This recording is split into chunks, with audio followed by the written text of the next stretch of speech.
Thanks for staying with us, and we're having a rather interesting conversation with Cliff Richards. Before the break, you were talking about kind of your journey in being a singer and the X Factor. Yeah. One of the questions that sort of pops into my mind, how strange is it to change your name? Well, it wasn't as strange as I thought it might be. Yeah? I mean, and the reason, originally I was a singer of a band, and what I did was I sat around with them and we tried to think of a name, and one of the original names I thought of was Planets. We were going to call ourselves the Planets. Mm-hmm. And then one day I looked up in the dictionary and I seem to remember it said Planets, Cosmic Drifter. And I thought, oh, Drifter would be good. So we called ourselves the Drifters. Of course, we didn't know at that time that there were already a band of guys, black group in the States called the Drifters. Mm-hmm. But we kind of kicked off in our amateur state as the Drifters, and I was just one of the Drifters. But then when I played this little club in London, where a number of other artists, Terry Dean, Tommy Steele had been discovered there, and we did a whole week in that club. No one actually discovered us, but two things, vital things happened. One, I met a girl called Jan Vane, who said to me, I'd like to start a fan club for you. I said, oh, fine, we don't have any fans, but that'd be great. Let's start a fan club. And the second thing was a guy called Harry Gratrix. He said, I love the band. Would you come and play in my ballroom? I have a ballroom in Ripley in Derbyshire, which is in the northern part of, just north of the Midlands. Mm-hmm. And we said, oh yeah, of course, we'd love to be in your ballroom, top of the bill. And he said, okay, right, I'll have the posters done, Harry Webb and the Drifters. And I said, oh, no, we're just the Drifters. He said, oh, no, if you want to come to my ballroom, I need to have I want a big name. You can always have the Drifter, but I need a name. It's got to be Harry Webb. And I said, well, I don't like Harry Webb.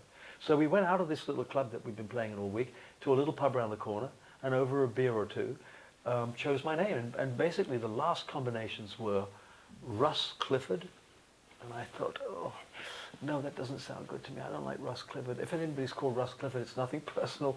I just didn't feel like it was a rock singer. Yep. And then somebody said, well, okay, what about Cliff Russard? And I thought, Cliff, now Cliff, rock face, rock and roll, perfect. But Russard, again, I wasn't sure about Russard. Somebody suggested Richards with an S on the end. Right. And then the guy that wrote my first record, Move It, Ian Samwell, who was there, said, why don't you take the S off Richards? Now you've got two Christian names. That's interesting. Mm. And every time you do an interview, guaranteed people will call you Cliff Richards. You can correct them, and that's the second time your name's mentioned. So in our naivety, we thought that was, and it did work. It worked like that way. Yeah. That way. As an unknown, I was often correcting people, saying, no, my name's Cliff Richard. There's only one of me. I'm not plural. And it was all great fun for us. And it was a tribute to Little Richard too. So, and when I got home, I said, I've changed my name. And my family all said, well, what is it? I said, well, it's Cliff Richard. And they said, okay, Cliff. Really? They didn't Was bat that an eyelid. accepting? My younger sister, who at that stage was only 10, would often call me Harry. And then go, oh, sorry, as though she'd made some big mistake. So for them, it was not a jump either. Isn't Very that strange. interesting? Yeah. That is strange. And now when I talk to my sisters, they always say, we can't imagine you as a Harry anymore. You don't look like a Harry to us anymore. You are Cliff. Wow. And I feel like that. I don't answer to the name Harry. It's a bit like the Sir and Mr. Mm-hmm. You know, the Queen got rid of the Mr. and changed it to Sir. It's on the passport. And it was simply a matter of telling them I was now a Sir, and they put it in the passport, the credit cards. And I just changed my name from Harry to Cliff, and it was as simple as that. That is amazing. Why didn't you like Harry Webb? There was a song going around, it was called That's the Trouble with Harry. Ah, of course. That's the trouble with Harry. And people used to call me Harry Boy, and I didn't like it. And I didn't like the fact, my name being Webb, you know, I used to be called Spider and all that at school, you know, Spider Webb. Yeah. So it had all those sort of connotations that weren't very good for me. And also remember, if I was going to be a singer, I was going to be competing with Elvis Presley, Yes. Little Richard, Buddy Holly, Jerry Lee Lewis, Harry Webb. Yeah. He didn't compete. Harry Webb! We love Harry. Okay, well, speaking of love, I remember reading on the website, The Great Walk to Beijing was something like, if Olivia asked you to do something, you couldn't say no. No. Because obviously you understand her love for what she is doing and the passion she has for her centre. So why can't you say no to Olivia? I don't think anybody can really. she's one of those people that you can't help but love greatly and have great admiration for. Even before she battled with cancer, we clicked very quickly. And I don't know of anybody that didn't like her. I've got grown men who weep when I tell them I'm with Olivia because they'd rather be me. And it's always been that way. And for me, when she phoned and said, you know, I've got this walk coming up and would you be part of it? I looked in my diary and I thought, oh, I can't do it. I can't do all of it. Then I found it was stages. That you could say, I can do this stage. And I said, well, I can do the last 2 stages. And she went, oh, good. So I've at least been able to say I've been part of something that's unusual for me. I've never done anything quite like this. I've never been asked to do physically like a walk, a sponsored walk. And obviously having people like myself and Joan Rivers make an appearance and people from Australia who are known in Australia coming up, the one thing I suppose we can offer, as Olivia does, is our names to something, and we therefore create an interest for the public, and hopefully the public will see how valuable having this wellness centre in Melbourne is going to be, not just for the people in Melbourne. It's going to be a cancer research centre, but it's going to deal with people who have to battle with cancer and their families too. It's going to be an incredible thing. And of course, as I say, it doesn't matter where it is. It happens to be in Melbourne because that's where Olivia's from, and why shouldn't it be there? Yeah. But research that's going to be shared possibly with other research centres around the world is what we're going to need happening so that we can get an end to this cancer disaster, really, when you think about it. It's the biggest killer on the planet. Yeah. Yeah. Absolutely. I don't know, when we all got up, you know, we were all talking about why we were there. The first night I joined the walk, all of us who were new at it all got up and said why we were here.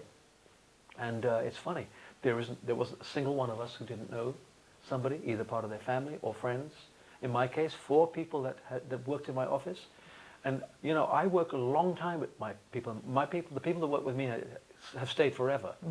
We don't change. Yeah. And so to lose my manager, Peter Gormley, who was from Sydney, Australia, who also managed Olivia for a while, his wife, my secretary Diane, my production manager John Seymour, I thought, what's going on here? 4 people that I knew and people that were friends of mine. So cancer is a big thing that we're all touched by, and you know, the public, of course, have been aware of cancer a long time, and it's probably one of the charities that receives a great deal of support, both financially and by people working for the same end we're working here for. But you know, you can never feel that you've done enough until we've got rid of it. And this wellness centre that Olivia is helping to create in Melbourne is hopefully going to be a prototype. It's going to be a way of dealing with cancer, not just finding a cure. The cure, of course, is ultimately going to be the dream that everyone hopes will come true. But to be able to learn to live with cancer is very difficult. That's what I admire about Olivia now. I love her more than ever, really, when you think about it, because you can't help, even those who didn't really know her personally, felt what she must have suffered when she first was diagnosed. And as a friend, I know that she was not going to give in to it. And it was fantastic to watch, fantastic to feel that she fought it and fought it and fought it. And there was no guarantee, you know, other people have fought it and lost that battle. Such is the state of cancer. That's the way it works. But if you don't fight it, you can just succumb to it. If you do fight it, there's a possibility you can get through it, and she did. So I have great respect for her. And of course there's no way I was going to say no. I was caught in a slight quandary because last year when I was in Barbados, I have a very good friend there who's having a big birthday and had it just yesterday. Oh dear. And had said to me, will you be at the birthday? And I knew that he would want me to sing and things like that. So I said, of course I'm going to be there. And Olivia rang me 3 or 4 months ago, and I said yes to her, knowing darn well that I was going to have to phone this friend. Anyway, I did. And he was wonderful. Of course, as soon as he heard, I said, Olivia called me. He said, Olivia called you? And typical reaction. Yeah. And I explained why she had called and what I said I was going to do. And he said, of course. How ridiculous. Of course you've got to go. You have to go. I don't mind at all. I'll have another birthday. So I was very touched that he just didn't, he could see that this was important. Yeah, yeah.